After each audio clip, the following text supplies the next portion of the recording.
സൂര്യനിൽ നിന്നുള്ള നാലാമത്തെ ഗ്രഹമായ ചൊവ്വയ്ക്ക് രണ്ട് ചെറിയ ഉപഗ്രഹങ്ങളുണ്ട്, ഫോബോസ്, ഡീമോസ്. ഈ ചെറിയ ഉപഗ്രഹങ്ങൾ വളരെക്കാലം മുമ്പ് ചൊവ്വയുടെ ഗുരുത്വാകർഷണത്താൽ വലിച്ചെടുക്കപ്പെട്ട ചിഹ്നഗ്രഹങ്ങളാണെന്ന് വിശ്വസിക്കപ്പെടുന്നു. വ്യാഴം, ഈ ഭീമൻ വാതകഗ്രഹം സൗരയൂഥത്തിലെ ഏറ്റവും വലുതാണ്.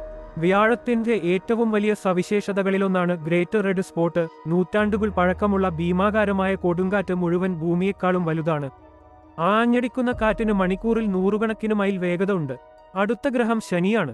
ഭീമാകാരമായ വലിപ്പമുണ്ടായിരുന്നിട്ടും ശനി ഏറ്റവും സാന്ദ്രത കുറഞ്ഞ ഗ്രഹമാണ്. മൊത്തത്തിലുള്ള സാന്ദ്രത വെള്ളത്തേക്കാൾ കുറവാണ്.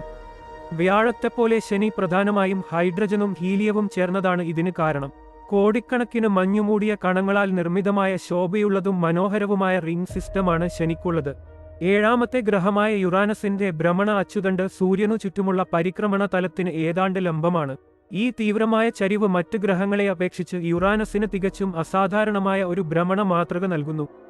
സൂര്യനിൽ നിന്ന് എട്ടാമത്തേതും ഏറ്റവും അകലെയുള്ളതുമായ ഗ്രഹം നെപ്റ്റ്യൂണാണ്.